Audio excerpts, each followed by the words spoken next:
Hello family and friends, mumeze mute? Nizere ko mumeze neza, mbahaye ikaze kuri Muhoza Real Talk. Niba ari ubwa mbere dusuye, niba usanzwe kudukurikirana urisanga ahangaha nibo abantu dukunda abantu cyane. Hanyuma rero murambabarira natinze gutambutsa inkuru zanyu, mumbabarire rwose, nagize ibintu byinshi byampugije, ntibyankundira ko ntambutsa inkuru ku gihe. Inkuru zose ziri pending ndazizi, ndazizirikana kandi nzazitambutsa. Mumbabarire rwose, ntabwo ariko nanjye mbyifuza ariko umwanya ntabwo wankundiye. Reka rero twihute. Inkuru ntanganizo mba mwampaye nkazibavugira. Abantu mutifuza kugaragara, mutifuza gushyira amasura yanyu hano, mutifuza gutanga details zanyu, amazina ku mpamvu zanyu bwite, gusa mushaka ko inkuru zanyu namwe zumvwa cyangwa se zigatanga inama. Abo nibo bantu banjye, abo nibo bantu dukorana. Inkuru y'uno munsi rero ni inkuru nahawe n'umukobwa. Ndagushimira cyane kuba waranyizeye ukansangiza inkuru y'ubuzima bwawe. Ntabwo byoroshye ko umuntu akwizera ngo gusangiza inkuru y'ubuzima bwe. So ngewe mwese mwampaye inkuru zanyu ndabashimira kandi cyane mbikuye ku mutima. Reka twihute. Uyu munsi noneho habaye iki, bimeze biti? Ni inkuru nahawe n'umukobwa arambwira ati nakundanye n'umuhungu, ndangije gukundana n'umuhungu. Nge umukobwa uri kuvuga inkuru utashatse ko izina rye rimenyekana cyangwa se ntifuje ku expose izina rye, atuye hanze mu bihugu byo hanze mu diaspora. Hanyuma bamaze gukundana n'umuhungu bamara imyaka 3 bari mu rukundo. Nivuga imyaka 3 wumva imyaka 3. Imyaka 3 ntabwo ari igihe gitoya urimo uragerageza urukundo. Haje kubamo ikibazo. Iki ni ikintu ngiye guhagarara ntari nakomeza n'inkuru. Abantu benshi, abasore benshi bakundana n'abakobwa cyangwa abakobwa ba diaspora bakundana n'abantu hakurya iriya, ariko mukagira ikibazo cyo kudatanga contact ngo ufate umuntu umwe introducing w'umuryango wawe. In case mu gihe nimero yawe itariho, in case mu gihe habaye ikintu aho afite ahandi hantu yakubariza. Ahubwo umuntu akifata akajya afata telefone akakubwira ngo vugana na fiancé wanjye, mukavugana kuri phone ye. Wari ifu umuntu atari available.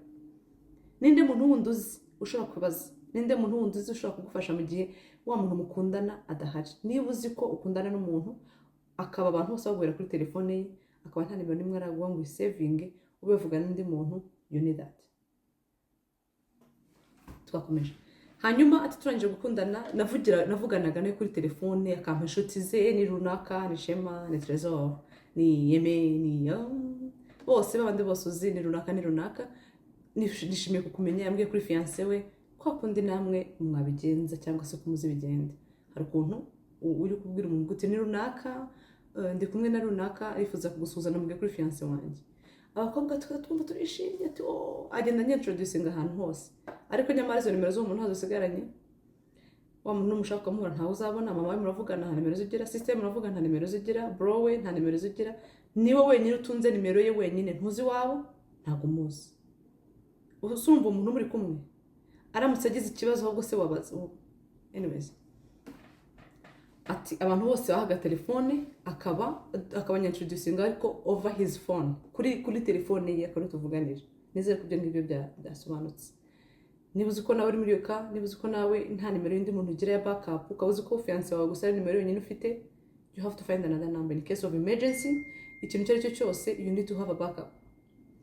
Nuko rero ati arangije turakundana, ariko noneho dushaka visa kugira ngo azi. Tutangiye gushaka visa ntabwo byari bukunde ko tubona visa kubera ko umuhungu ntabwo yari afite travel history.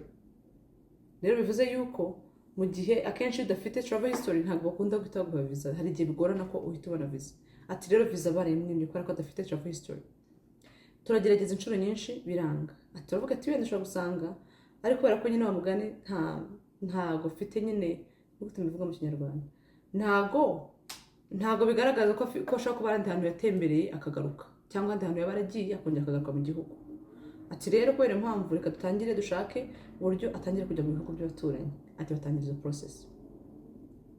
Ati akagenda mu bihugu by'Abarabu, akagenda muri uko kugenda umukobwa wa mu diaspora wacu niwe wishyuye indege, niwe wishyuye hoteli, niwe wishyuye everything.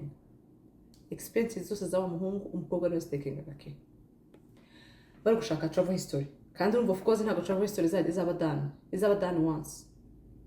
Urumva undi munsi arongera akagenda couple times kugira ngo nyine bigaragare ko afite amateka kuba agiye agenda agaruka. Nuko ati bigeze aho ngaho turavuga ati rero abantu bapika visa, twe tumaze kubura visa ngo zigeze kuri enye. Noneho dushaka gushyiramo abavoka kugira ngo bari badufashe. Turabikora, ati byari amafaranga menshi. nashyize amafaranga menshi, amafaranga ari hejuru y'6,000 by'idolari. Ndangije kuyishyura umuhungu atangira kumbwira ati hari amafaranga ashaka runaka adashaka kuyampa. Ayo ni amafaranga atageze $300 mu ncamake. Ati ndashaka ayo mafaranga kuyampa. Umukobwa ati ndaguhaye amafaranga nshingiye kuki?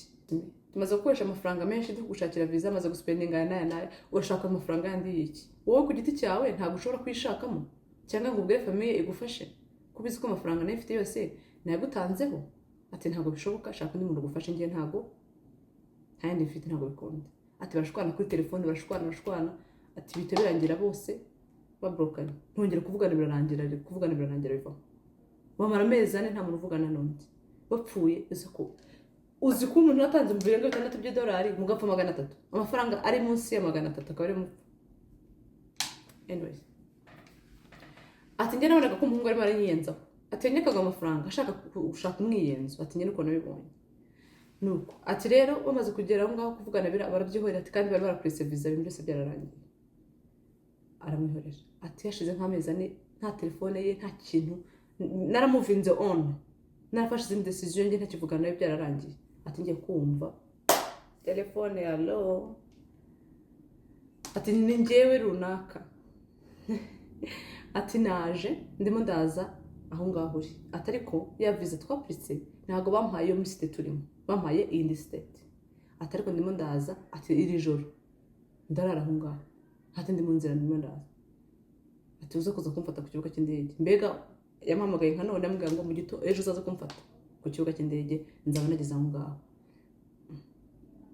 Taze kugufata se njye nawe ntabwo tukivugana. Ikindi ushaka kunyumvisha ko iyo visa wabonye ari visa yawe yapurikiye ku giti cyawe, atari yandi nashyizemo uruhare. Nibwo turi kumbwira ngo visa yo kujya mu indi state wabonye, ngo yego ngo wabonye ngo yapurikiye mu bindi bintu, ngo by'ama scholarship, ngo biki, ngo mu indi state ngo arabibona. Umukobwa ati ngiye ibyo ngibyo byose abimbwiraga agira ngo nanize kugira ngo anyumvishe ko nta koko nashyize mu kuza kwe, atari ngiye wabiharaniye, atari ngiye wivunikiye, atari genda neutraliza, anyumvisha yuko visa yindi abonye ari ku giti cye. Namwe none se ko abonye visa ku giti cyawe ngiye uranshaka hiki? Ikindi kandi ati mfite urugendo rwo kujya muri Afrika gusura ababyeyi banjye, deja byararangiye, kugenda no kugenda ntago byabigikunze, ngiye ngiye kugenda. Ntago rero nabona uburyo ndibuze kugufata, nanjye mfite flight ejo. Ufite na kugenda. Ati nta kibazo, none numfate usiga iki imodoka yawe aho ngaho iwanyu, nzagera hanyuma zaza mfata imodoka nkomeze ntware. Ati ntware wowe. Ati ariko mu gihe bari bagikundana yamubwiraga yuko ati ningera aho ngaho hanze njyewe ati nziga, ati njye kwiga ibintu byo gutwara imodoka biri international, ku buryo ningera aho ngaho nzajya nza nkafata imodoka nkakora Uber, ku buryo ntazigera nicara ntari gukora. Abatazi Uber ni nka byo bita nka taxi se, uhamagara imodoka ikaza ikagusanga. Murayizi abantu benshi, akaba atayizi nyine nkakora ushaka gutega taxi, notification igasanga umuntu ufite app ifunguye, akaba ari ufata order akaza akagutwara. Nuko rero no gutwara abantu mu ncamake, no gutwara abantu. Ati ubwo rero ngiye ningera aho ngaho nzata ntangira ntware Uber. Ati no kuri telefone kimpamagara ambwira ngo yaje, yese ambwira tusiga imodoka njyewe nzaza kugera gute gutwara imodoka njye ntwara Uber. Nditara ko nakomeye n'amavunja. Imodoka yanjye ikwanditseho se, imodoka njye sore twara gute? Ubundi se gute twara imodoka? Se umuntu warayuje utari wanagera nahagiye, ubu deja amaze kumenya uburyo Uber zahita application izahita approved, background izahita irangira agatatwara. Ati ntabwo si umuntu bimeze biti. Ndangije ndamubwira ntabwo biri gukunda, ntabwo musige imodoka yanjye, njye ntabwo musige imodoka yanjye, kandi nanjye ndagenda mu gitondo. Forget about this. Ati ubwo rero umuhungu yisaza ajya muri state yindi. Amaze kujya ati kuva icyo gihe yagerayo yarambwira ati ngiyewe kuri telefone twaherukanye ya nyuma. Ati amafaranga yose wantanzeho yose nzayakora, yose nyaguhereze tubacane wazima, njye nawe turangizanye amahoro. Nzafata amafaranga wantanzeho yose nguhe, njye nawe turangizanye. Ati no target niko yambwiye. Atari ku kintu gitangaje, kuva icyo gihe telefone yanjye yarayiblotse, sinshaka kuvugana nawe. Donc yakoze bloquer na blocation. Nta nshaka kumukura, nta kuri Instagram, kuri WhatsApp, social media zose nta nshaka kumuvana. Noneho isomo rimwe rikomeye mwumve rya jambo nagaritseho kare, nta yindi contact y'umuntu n'umwe afite ashaka kumubariza. Kubera iki? Mama we bavuganaga kuri telefone ye, abavandimwe bavuganaga kuri telefone ye, inshuti ze bavuganaga kuri telefone ye, nta wundi muntu n'umwe ushobora kubahuza, ushobora kuba azi n'umuhungu azi n'umukobwa, n'umukobwa afitiye nimero ya telefone. Ati ubwo rero iwabo babizi neza ko kuri ko ari njye wamuzanye, atari ko simfite contact z'iwabo nzanababaze uko byagenze, mubaze impamvu atanyishyura amafaranga yose namutanzeho menshi. Ibyo ngibyo birenga 6 nababwiye nibyo kwa Africa Visa. Ariko wibuke amafaranga y'indege ziva muri Afrika zijya muri bihugu by'Abarabu, mwibuke amafaranga y'amahoteli, mwibuke bya bintu byose. Ati amafaranga natanze arenze urugero, ni menshi cyane.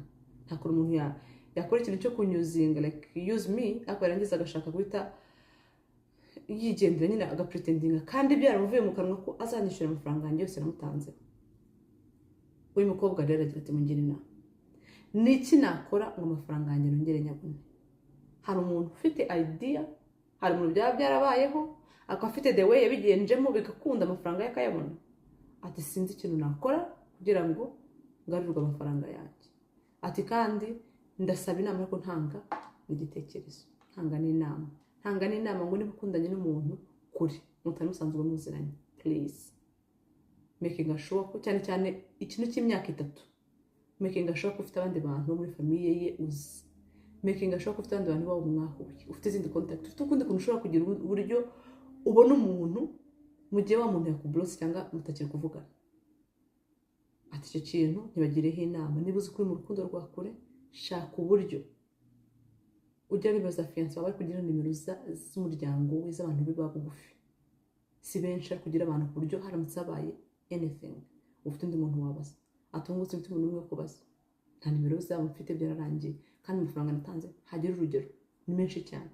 Ati kandi avuze ko azakura kansubiza. Uba ari degembeje mindi state, nanjye ndahangaha amafaranga yanjye namutanzeho ndacyari gustrugglinga, ariko we nta agaciro icyo nakoze kandi visa yanjye amafaranga yanjye natanze buri kimwe nakoze aribyo byamuzanye kabageze ahangaha. Nubwo yaba ari visa yindi yapuritse amafaranga process ibintu byose byabikoze byose, yes my money. Anga harimo inyigisho nizera ko mukuyemo akantu cyangwa se hageze umuntu umwe base dukangura tukamufasha kuba atagwa mu kibazo nk'iki ngiki in future.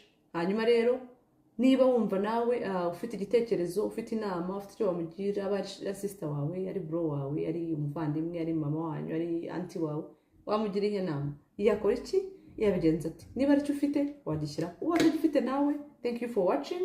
Atuzongera tubonane next time. Imana bamugisha, mugire amahoro, turabakunda cyane. Bye.